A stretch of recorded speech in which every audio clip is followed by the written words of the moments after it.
Hello and welcome dear students. आज के इस वीडियो में हम डिस्कस करेंगे पार्टीशन ऑफ बंगाल।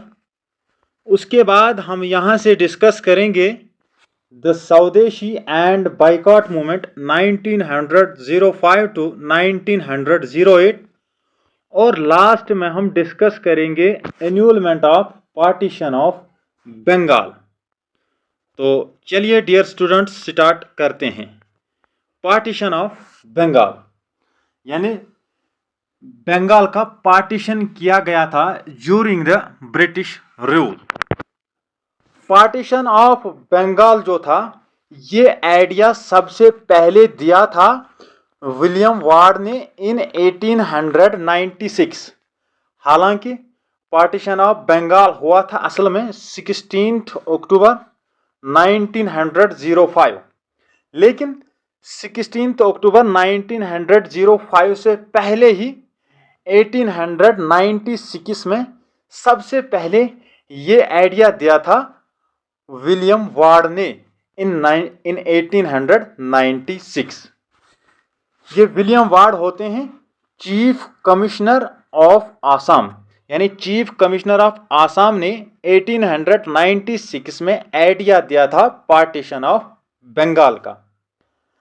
और 16 अक्टूबर 1905 में लॉर्ड कर्जन जो उस वक्त के वाइसराय होते हैं ये ऑर्डर करते हैं कि हम पार्टीशन ऑफ बंगाल करेंगे, और जो बंगाल था इस बंगाल से हम निकालेंगे ईस्ट बंगाल और आसाम को बाहर, यानी जो पूरा बंगाल था इस पूरे बंगाल से हम ईस्ट बंगाल और आसाम को बाहर निकालेंगे। ये ऑर्डर दिया था उस वक्त के वाइसराय लॉर्ड कर्जन ने 16 अक्टूबर 1905। तो पार्टीशन ऑफ बंगाल हुआ ही था 16 अक्टूबर 1905 में। इस पार्टीशन के पीछे ब्रिटिश के बहुत सारे आइडियाज थे। अब हम उन आइडियाज की तरफ बढ़ेंगे कि ब्रिटिश का मकसद क्या था। ये पार्टीशन ऑफ बंगाल करने में ब्रिटिश का मकसद क्या था।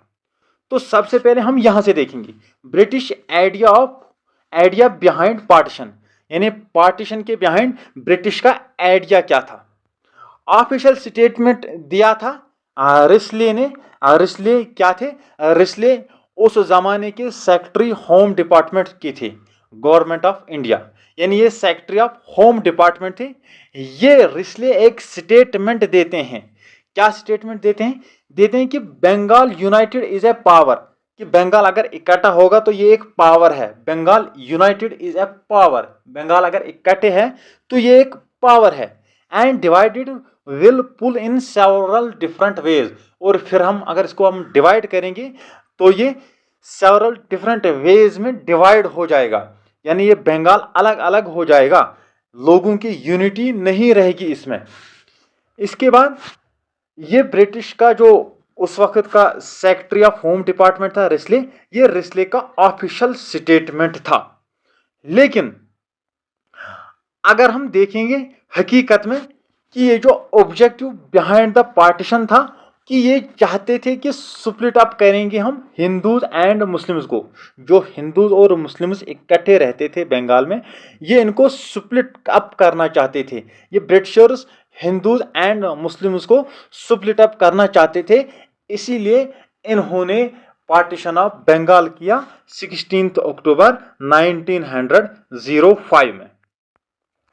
फिर ब्रिटिशर्स अपनी तरफ से बोलते हैं कि जी ये जो प्रोविंस ऑफ बंगाल था ये बहुत बड़ा था, इससे हम एक ही प्रोविंशियल गवर्नमेंट से एफिशिएंटली एडमिनिस्ट्रेशन इसकी नहीं चला सकते थे, इसीलिए हमने सोचा कि हम इस बंगाल को डिवाइड करेंगे।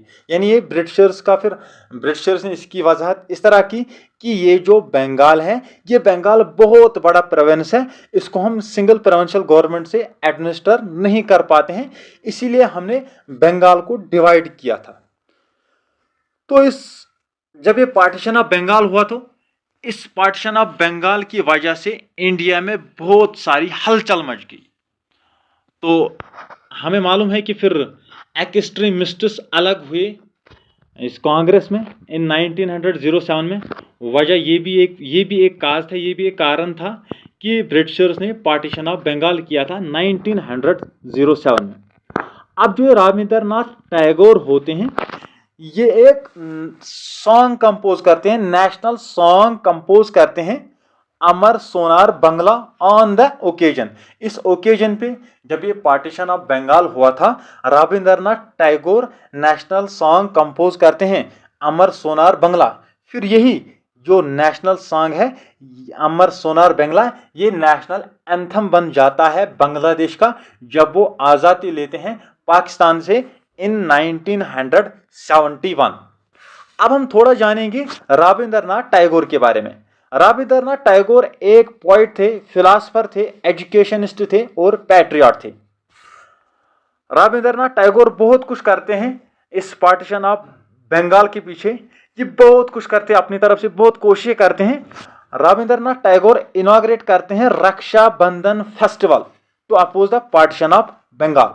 यानी पार्टीशन ऑफ बंगाल को अपोज करने के लिए रविंद्रनाथ टैगोर इनॉग्रेट करते हैं रक्षाबंधन फेस्टिवल। इसके बाद जो रविंद्रनाथ टैगोर होते हैं, इन 1915 ये जो ब्रिटिश क्राउन है, ये रविंद्रनाथ टैगोर को क्या टाइटल देते हैं? ये रविंद्रनाथ टैगोर को नाइटहुड का टाइटल देते हैं। कब? इन 1915। हम रविंद्रनाथ टैगोर के बारे में यहीं से जानेंगे, क्योंकि एग्जाम्स में कहीं से भी एमसीक्यू आ सकते हैं। बेहतर है कि हम डीपली स्टडी करेंगे हर किसी पर्सनैलिटी के बारे में। जिस तरह हमने पिछले वीडियो में जितने भी वीडियो हमने चढ़ाई है, उन वीडियो में हमने बहुत बार हर किसी पर्सनैलिटी के बारे में डीपली डिस्कस किया है। आज हम इस वीडियो में रविंद्रनाथ टैगोर के बारे में डिस्कस करेंगे, थोड़ी जानकारी हासिल करेंगे। ये जो रविंद्रनाथ टैगोर है, इन्हें 1915 में ब्रिटिश क्राउन ग्रांट करते हैं टाइटल ऑफ नाइटहुड। और जो रविंद्रनाथ टैगोर होते हैं, ये फाउंड करते हैं विश्वा भारती यूनिवर्सिटी। इसके बाद रविंद्रनाथ टैगोर एक किताब लिखते हैं, किताब का नाम है गीतांजलि। और इस किताब की वजह से रविंद्रनाथ टैगोर को 1913 में नोबेल प्राइज मिलता है। कब मिलता है? इन 1913। किसकी वजह से? एक किताब की वजह से। किताब का नाम है गीतांजलि, जो रविंद्रनाथ टैगोर ने लिखी थी। इस किताब की वजह से रविंद्रनाथ टैगोर को नोबेल प्राइज के नाम से नवाजते हैं। कब? इन 1913। तो हमने देखा कि ये जो पार्टीशन ऑफ बंगाल है, ये पार्टीशन ऑफ बंगाल, ये आइडिया किसका था, फिर पार्टीशन किसने किया, ब्रिटिश का आइडिया इसके बिहाइंड क्या था, और यहाँ पर हमने रविंद्रनाथ टैगोर के बारे में भी कुछ जानकारी हासिल की। अब हम देखेंगे स्वदेशी एंड बायकॉट मूवमेंट। ये जो स्वदेशी एंड बायकॉट मूवमेंट चली, ये स्वदेशी एंड बायकॉट मूवमेंट ही पार्टीशन ऑफ बंगाल की वजह से चली इंडिया में 1905 टू 1908। ये जो स्वदेशी मूवमेंट है, इसका ऑरिजिन होता है इन एंटी पार्टीशन मूवमेंट। इसका ऑरिजिन होता है in anti partition movement of Bengal. ये एंटी पार्टीशन मूवमेंट क्या होती है? ये एंटी पार्टीशन मूवमेंट इनिशिएट की गई थी 7 अगस्त 1905। यानी जब पार्टीशन हुआ था, पार्टीशन होने से पहले ही एंटी पार्टीशन मूवमेंट चली थी इंडिया में। क्यों? क्योंकि पार्टीशन अभी किया नहीं गया था, बल्कि अनाउंस ही किया गया था, और उस पार्टीशन से पहले ही इंडिया में एंटी पार्टीशन मूवमेंट चली थी। कब? 7 अगस्त 1905 में। और इस डे में मैसिव डिमॉन्स्ट्रेशन हुई अगेंस्ट द पार्टीशन, और ये ऑर्गेनाइज किया गया था कहाँ पे? इन द टाउन हॉल इन कलकत्ता। कलकत्ता के टाउन हॉल में इसको ऑर्गेनाइज किया गया था, इस एंटी पार्टीशन मूवमेंट को 7 अगस्त 1905 में। खैर, ये दोनों जो ये मूवमेंट स्वदेशी एंड बायकॉट मूवमेंट्स, ये चली ही खाली किसके लिए? पार्टीशन के खिलाफ। ये दोनों मूवमेंट्स इंडिया में चली 1905 से 1908 तक। अब ये सवाल है कि स्वदेशी का मतलब क्या है? स्वदेशी का मतलब है means use of Indian goods, और बायकॉट का मतलब क्या है? बायकॉट का मतलब है बायकॉट ऑफ ब्रिटिश गुड्स, यानी ब्रिटिश गुड्स जितने भी हैं हम उनका बायकॉट करेंगे। और जो ये स्वदेशी एंड बायकॉट मूवमेंट्स चली इंडिया में 1905 से लेकर 1908 तक, इस मूवमेंट ने इन्वॉल्व किया, क्या किया involve? Burning of foreign clothes, यानी इस मूवमेंट की वजह से जब ये इंडिया में चली तो फॉरेन क्लोथ्स जितने भी थे बाहर के मुल्कों से आते थे, खास तौर की इन ब्रिटिशर्स लंदन से जितने भी क्लोथ्स आते थे उनको बर्न किया गया, उन तमाम क्लोथ्स को जला दिया गया यहाँ पे। और पिकेटिंग ऑफ शॉप्स भी हुई यहाँ, जो शॉप्स सेल करते थे फॉरेन गुड्स उन शॉप्स को भी पिकेटिंग की गई, उन शॉप्स को भी नजरे आतश किया गया। और इस मूवमेंट में खास बात क्या हुई? इस मूवमेंट में एम्फेसाइज, ज्यादा जोर किस पे दिया गया था? ज्यादा जोर सेल्फ रिलायंस पे दिया गया, या हम कहेंगे आत्मशक्ति पे दिया गया इस स्वदेशी एंड बायकॉट मूवमेंट में। अब हम यहां से स्टार्ट करेंगे एन्यूलमेंट ऑफ पार्टीशन ऑफ बंगाल। एन्यूलमेंट का मतलब है कि टू डिक्लेयर इनवैलिड। ये जो पार्टीशन ऑफ बंगाल है, जब शोर शराबा हुआ हर तरफ से इंडिया में जगह जगह पे इसके खिलाफ डिमॉन्स्ट्रेशन शुरू की गई, तो ब्रिटिशर्स ने अब इसको खुद ही एन्यूलमेंट करार दिया। एन्यूलमेंट का मतलब है एन्यूल का मतलब है कि टू डिक्लेयर इनवैलिड, यानी ब्रिटिशर्स खुद अब डिक्लेयर करते हैं कि ये जो पार्टीशन ऑफ बंगाल है ये इनवैलिड है। अब इस बंगाल को फिर ब्रिटिशर्स अब रीयूनाइट करते हैं, हम देखेंगे किस तरह। 1911 दिसंबर की बात होती है। ये जो इंग्लैंड के किंग जॉर्ज फिफ्थ और क्वीन एम्पेरस होती है, ये विजिट करते हैं इंडिया। किसी खास वजह से ये इंडिया में विजिट करते हैं। क्या खास वजह थी वो हम देखेंगे। एक दरबार लगता है दिल्ली में इस किंग जॉर्ज और क्वीन एम्पेरस के लिए, एक दरबार लगता है दिल्ली में।